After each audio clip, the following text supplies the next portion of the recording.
அண்மை செய்தி. விஜய் கரூர் செல்ல வாய்ப்பில்லை என்ற தகவல் கிடைத்திருக்கிறது. தற்போதைய சூழலில் விஜய் கரூர் செல்ல வாய்ப்பில்லை என்ற தகவல் தாவேக தரப்பிலிருந்து கொடுக்கப்பட்டிருக்கிறது.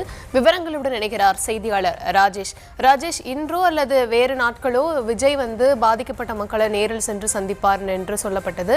என்ன காரணத்தினால் விஜய் தற்போது செல்லவில்லை? விவரங்கள் வழங்கலாம்.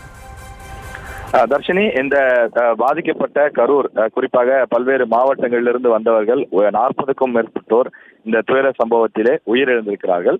அந்த வீடுகளுக்கு துக்கம் விசாரிப்பதற்காகவும் அந்த நிவாரண உதவித்தொகை வழங்குவதற்காகவும் விஜய் செல்வார் என்று எதிர்பார்க்கப்பட்டது. ஆனால் தற்போது இருக்கக்கூடிய பாதுகாப்பு உள்ளிட்ட பல்வேறு விஷயங்கள் காரணமாக விஜய் அவர்களது வீடுகளுக்கு செல்வதில்